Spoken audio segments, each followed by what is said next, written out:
Hello students, welcome to our channel. आज हम पढ़ेंगे बच्चों क्लास 8th का chapter number 1 natural resource and their use. उसका क्वेश्चन आंसर कर लेंगे। हमने इसका चैप्टर पढ़ लिया है, जिनको समझ नहीं आया वो जाके वीडियो देख लेंगे। ठीक है, अभी हम क्या करेंगे, अभी हम क्वेश्चन आंसर करेंगे। तो चलिए इसको स्टार्ट करते हैं बिना कुछ समय गंवाए। इसको मैं आपको लिखना भी है और साथ में इसको समझना भी है, तो पहले आप इसको लिख लेंगे, फिर बाद में समझेंगे। आपके पास 1 मिनट का टाइम है इसको लिखने के लिए।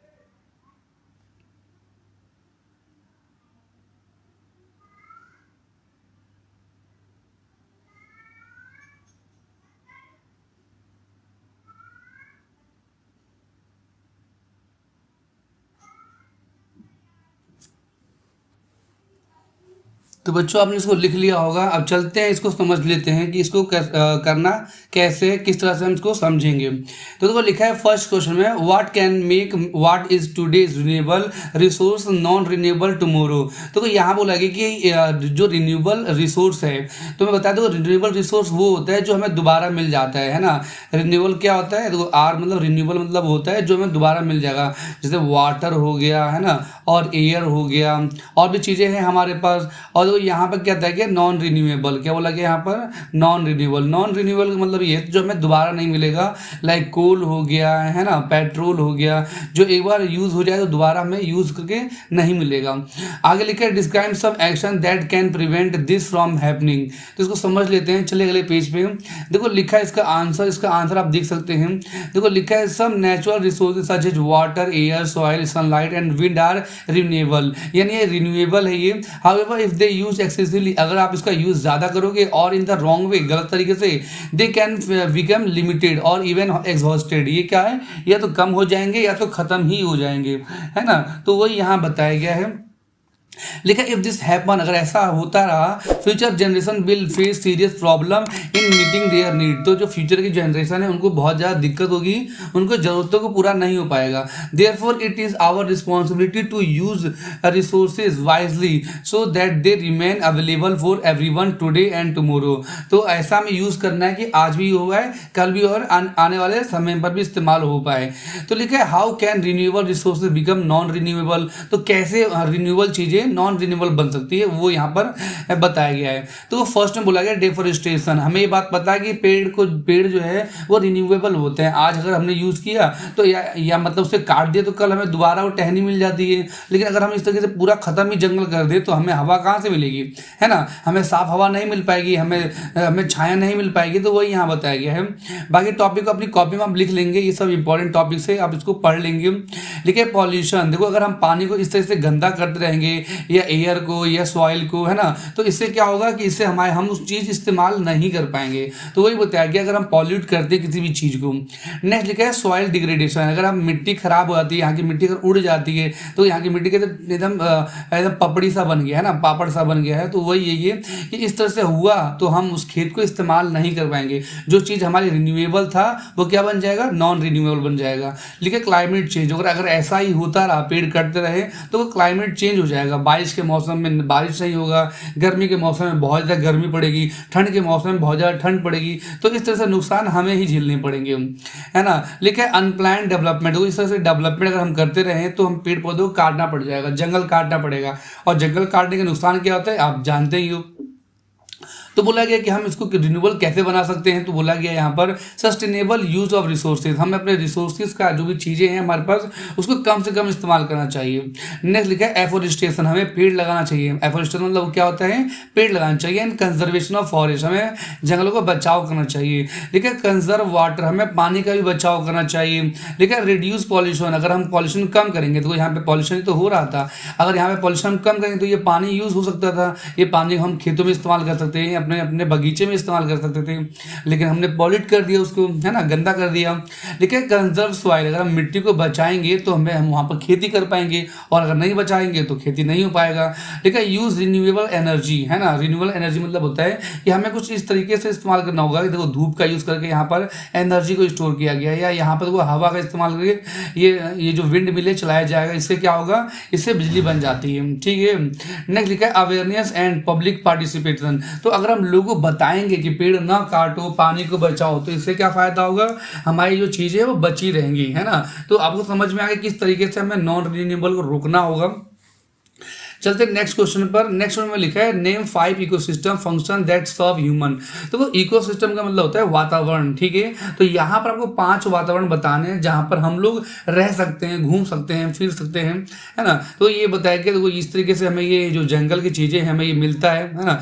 Ecosystem provide us with food, drinking water, fuel, timber मतलब लकड़ी, fibre, medicine and other raw material to live, है ना। आगे बताया कि देखो ये भी हमें कुछ ना कुछ देता है। ठीक है, ecosystem regulate the quality of air and water. हमारा जो इकोसिस्टम है वो क्या करता है, हमें पानी भी देता है, हमें मेंटेन क्लाइमेट करता है, कंट्रोल फ्लड करता है। ठीक है, नेक्स्ट बताइए सपोर्टिंग सर्विस। देखो ये सपोर्ट कर रहा है, पेड़ पौधे हमें इससे धूप से क्या लेते हैं, एनर्जी लेते हैं, तो ये फोटोसिंथेसिस करते हैं। फोटोसिंथेसिस करते हैं तो क्या होता है, ऑक्सीजन निकलता है। ऑक्सीजन निकलता है तो वो हमारे लिए इंपॉर्टेंट होता है। वो यहाँ बताया गया कि कुछ इस तरीके से रिसाइकल वगैरह होती रहती है। नेक्स्ट लिखा है कल्चरल सर्विसेज। तो ये हमारे ये पेड़ पौधे अगर बचे रहेंगे तो हमारे पास ये जो चिड़िया हैं, जानवर है, इस तालाब में जो मछलियां वो बची रहेंगी, है ना, वही बताया गया है। लिखा है तो ये भी बताया कि कल्चरल सर्विसेज में ये भी आता है कि हम इस तरीके से हम घूम सकते हैं, हमारी लाइफ को सपोर्ट कर सकते हैं। आप इसको पढ़ सकते हैं। ठीक है, नेक्स्ट आते हैं। तो नेक्स्ट में बोला गया है what are renewable resources, how are they different from non renewable once.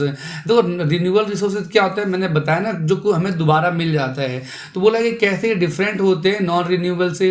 लिखा है what can people do to ensure that renewable resources continue to available for our use and that of future generation, give two example. तो आपको 2 example देने हैं कि किस तरीके से हम रिन्यूएबल को इस्तेमाल करें कि फ्यूचर में आने वाले जनरेशन में उसको देख पाए। तो यहाँ पर दे रखा है कि होता क्या है ये।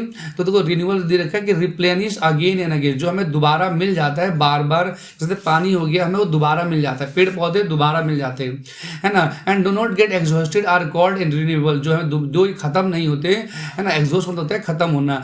There use is called renewable energy. तो इसको हम क्या कहते हैं, रिन्यूएबल एनर्जी कहते हैं। तो देखो इसकी बेसिस क्या है, एक तो नेचर होता है, ये नेचर के द्वारा बनाया जाता है, ये भी नेचर के द्वारा बनाया जाता है।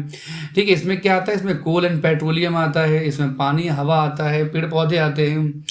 अवेलेबिलिटी के हिसाब से देखें तो ये तो कोई बहुत ज़्यादा अवेलेबल है, और ये भी बहुत, ये हमारा बहुत कम अवेलेबल है ना, ज़्यादा नहीं है, बहुत कम है। पेट्रोल और डीजल तो धरती पे बहुत कम है, वही है। लेकिन इम्पैक्ट ऑन इन्वायरमेंट, देखो अगर पेड़ पौधे, अगर हवा है धरती पर, तो हमें किसी प्रकार नुकसान नहीं पहुँचाएंगे, किसी प्रकार का ये पॉल्यूशन नहीं करेंगे। लेकिन अगर पेड़ पौधे हम ऐसे काटेंगे, जलाएंगे या पेट्रोल जलाएंगे तो क्या करते हैं, ये हमारे एनवायरनमेंट को ना हार्म पहुंचाते हैं, नुकसान पहुंचाते हैं। लेकिन यूज फॉर द फ्यूचर। अब देखो अगर हम इसका इस्तेमाल करेंगे, पेड़ पौधों का इस्तेमाल अगर अच्छे से हम करते हैं तो ये हमें सस्टेनेबल लाइफ देते हैं। लेकिन ये क्या करते हैं, हमें लाइफ नहीं देते हैं, हमें नुकसान और पहुंचाते हैं। तो इसलिए हमें इनका कम इस्तेमाल करना चाहिए, है ना।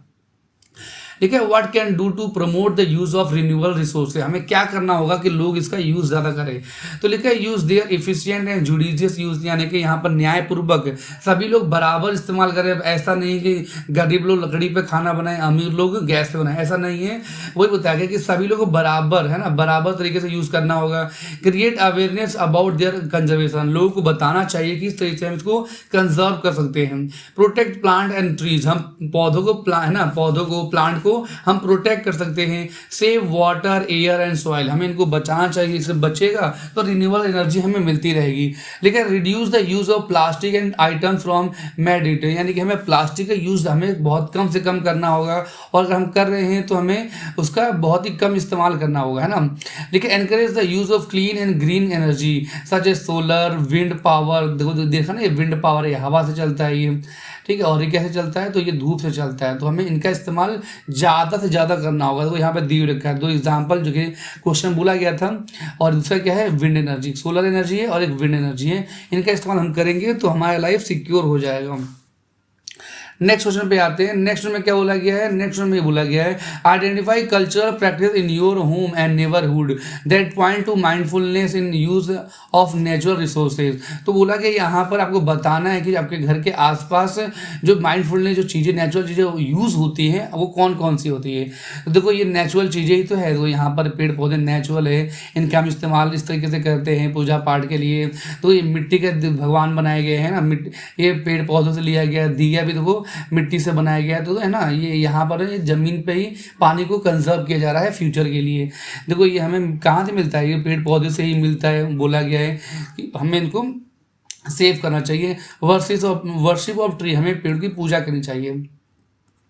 ठीक है। Reuse and donation of cloth and item, तो इनको हमें फेंकना नहीं चाहिए, हमें डोनेट कर देना चाहिए या इसका रीयूज़ करना चाहिए। रीयूज़ का मतलब ये होता है कि अगर आप बॉटल इस्तेमाल करो पानी पीने के लिए या पेप्सी पीते हो तो उसको आप यूज़ करके दूसरा कुछ काम में ले सकते हो, उसे फेंक ना करके। इससे क्या होता है कि इन्वायरमेंट में गंदगी बहुत ज़्यादा होती है ना। तो उसका हम क्या कर सकते हैं, उसका हम रीयूज़ कर सकते हैं। नेक्स्ट क्वेश्चन चलते हैं। आखिरी क्वेश्चन ये बोला गया है कि what are some consideration to keep in mind in the production of goods for the current use. तो हम अपने दिमाग में क्या रख कर हम प्रोडक्शन को यूज़ करेंगे, है ना। तो वो पढ़ लेते हैं। देखो लिखा है इसका, वाइल प्रोड्यूसिंग गुड्स, अगर हम कोई चीज़ बना रहे हैं we must keep in mind our resource are limited. ध्यान देना वाली बात यह है कि रिसोर्सेज बहुत कम है, जैसे पेट्रोल डीजल बहुत कम है, इनका इस्तेमाल ठीक से करना होगा। We should use them wisely so that ability is ensure for us and our future generation. तो इससे क्या हो पाएगा, इससे हमारे फ्यूचर में बहुत ज़्यादा फायदा हो पाएगा, है ना। लिखा है सस्टेनेबल यूज ऑफ रिसोर्स। देखो हमें क्या करना होगा, इनका इस्तेमाल बहुत कम से कम करना होगा। पेड़ पौधों को अगर हम कम काटेंगे तो ये हमें लाइफ अच्छा देंगे। लिखा है कंजर्वेशन ऑफ द इन्वायरमेंट, हमें अपने इन्वायरमेंट को बचाना चाहिए। लिखा है मिनिमाइज वेस्ट प्रोडक्शन, हमें अपने वेस्ट प्रोडक्ट को कम से कम करना होगा। जैसे प्लास्टिक को हम घर में दोबारा इस्तेमाल कर सकते हैं, उसका गमला भी हम बना सकते हैं। तो यहाँ पर वो दे रखा है 3R, जो इंपॉर्टेंट है वो मैं समझाता चल रहा हूँ। 3R का मतलब होता है reduce, reuse and recycle. Reduce मतलब होता है कम करना, रीयूज मतलब दोबारा यूज करना, और रिसाइकल मतलब होता है कि आप उसको दोबारा स्क्रैप यार्ड कबाड़े वालों को दे सकते हो। जैसे कि मान लो घर में कोई साइकिल, पुरानी साइकिल, उसको आपको फेंकनी है तो उसको फेंक करना करके उसको रिसाइकल कर सकते हैं हम लोग, है ना। लिखा है सेव एनर्जी, इस तरीके से हम क्या करेंगे, इससे एनर्जी को सेव कर सकते हैं। ठीक है। क्वालिटी एंड सेफ्टी, तो अगर इस तरीके से हमारी क्वालिटी बना रहेगा तो हमारी सेफ्टी बनी रहेगी, है ना। अगर इस तरीके से रहा, पेड़ पौधे सब कुछ हम मैनेज करते रहेंगे तो हमारी क्वालिटी और सेफ्टी दोनों बनती रहेगी। और अगर ये बना तो आने वाली जनरेशन भी हमें कुछ इस तरह से ही करके दिखाएगी, है ना। तो आशा करते हैं बच्चों ये आपको चैप्टर समझ में आ गया होगा। और इसी तरह की वीडियो पाने के लिए आप हमें चैनल को लाइक, सब्सक्राइब और शेयर जरूर करें। कि अभी के लिए इतना ही, धन्यवाद। बाकी इसको आप क्वेश्चन आंसर याद कर लेंगे तो आपके एग्जाम में बहुत ज़्यादा से ज़्यादा नंबर आप गेन कर सकते हैं।